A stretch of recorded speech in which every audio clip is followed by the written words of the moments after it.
Welcome to week 3. All grades are current in Blackboard. I've gone through the week 1 and week 2 assignments and given extensive feedback going through all of the paragraphs that you've submitted, which should be in one cohesive essay. When I went through and made comments, I commented on where you needed in-text citations, and all the citations must be to the course content. If you are not citing directly to your textbook and to the course content, you cannot earn a passing grade in this course.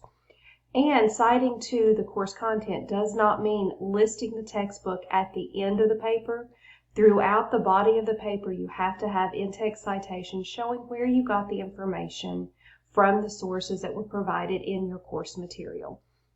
So those are a lot of ways that people lost the majority of the points, was by not citing directly to the course material and by not using in-text citations. Starting next week, if you are not citing to the course content using in-text citation showing the page number from where you received the information, you will not receive any points for that part of the assignment.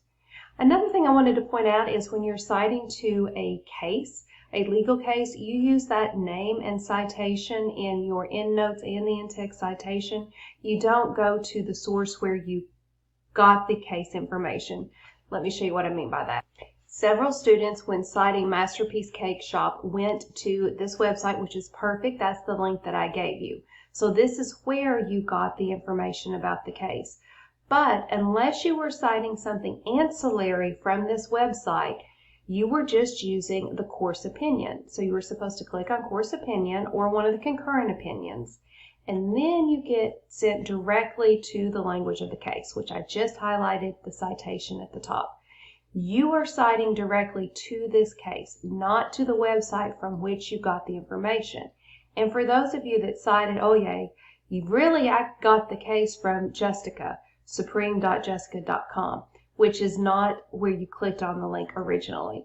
So make sure that when you are using information from a case that you are citing directly to the course. Directly to the case, not to the website from which you received the information, because that's not the relevant part. What is relevant is that you went to the text of the case for the information.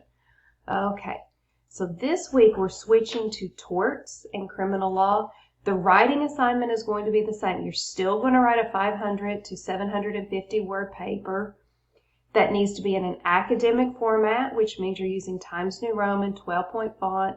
You are consistent with MLA, APA, or Trabian throughout the paper. That if you're using footnotes, that you're properly spacing that and putting the information in the footnotes. If you're using MLA, you are using the author's last name and the page number. If you're using APA, you're using the author's last name, PG period, a space, and then the page number. Wherever you are getting the information, you cannot just cite the textbook as a whole. You have to use the page number to show where you're getting the information. If you are using an AI source that is giving you citations that are not relevant to the course material, that is not effective. You have to be showing that you're using the course material, not outside sources. Everything that you need to answer the questions is provided in the course material. So the first thing you're going to do is just a basic understanding of what is torts. You're going to define the concept and you're going to list the key types of torts. You're going to talk about what an intentional tort is, what negligence is, what strict liability is. When you're talking about negligence, that's something that is easier to understand when you think about it in relation to a person acting, an individual acting. A famous case with this would, I don't want to give you that much. Use your textbook to find the specifics of this. When you're looking at what distinguishes a tort case from a criminal case, you have to understand that the criminal law statutes, case law outlines what is a crime.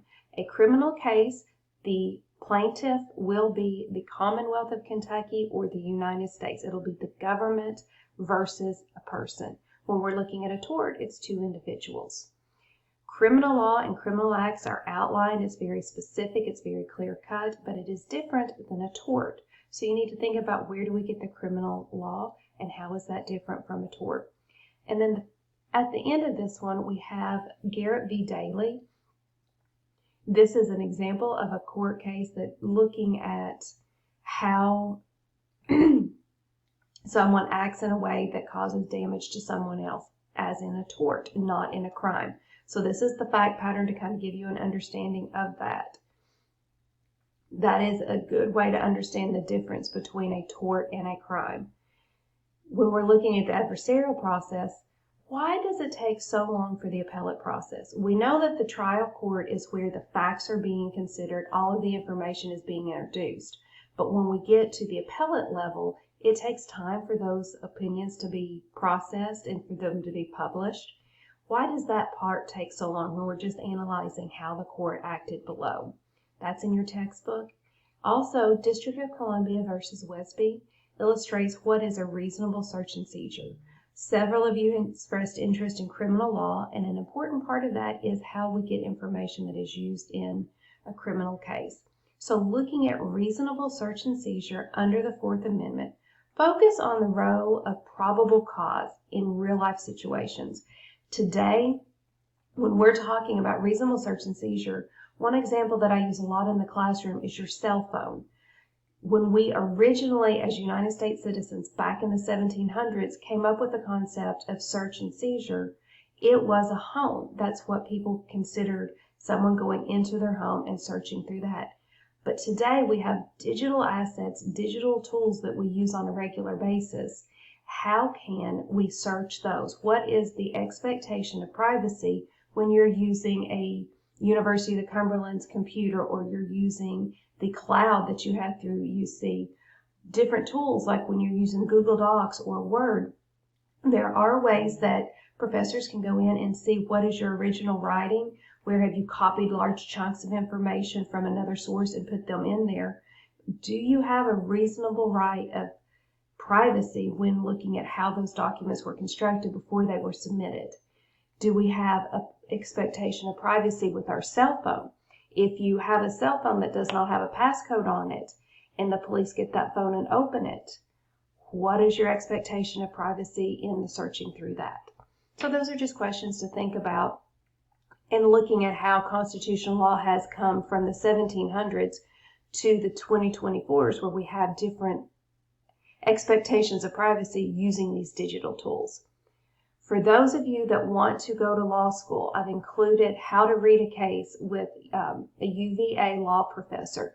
Professor Collin is phenomenal. The way she goes through analyzing a case and briefing a case is such a fundamentally important thing for someone working in a law firm or going to law school. There are tremendously wonderful AI tools out there that will spit out a case brief for you, but that does not help you build the critical thinking and the understanding that you need as a paralegal or an attorney to be able to look at a case and go through it and see what the court was doing, see what facts were relevant, finding the rule of law that was applied to the facts, and then reading through the analysis of the court.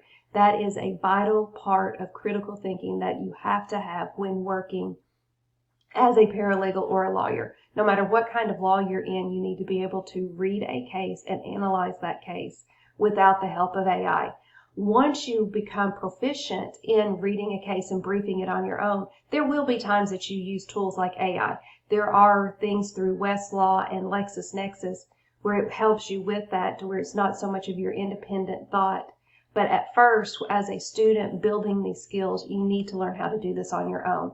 I strongly encourage all of you to watch that video. You don't have to take notes all the way through it, but I would really like you to listen to it, pay attention to it, and maybe make a basic outline so that you can start thinking about how you would do this on your own.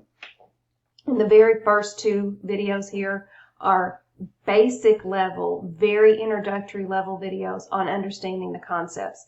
These are good before you read your course materials to watch these videos. That way, once you get into the textbook, you've got a basic understanding of what are we talking about here. Professor Epstein is a very renowned legal scholar. He's a legal mind that does a lot of teaching, and there's a lot of videos that he's got out there that I encourage you all to look at. If you're interested in tort law or pursuing something like this, his videos are solid and they are very valuable for you all as you're building your base knowledge. Please email me if you've got any questions. Have a great week.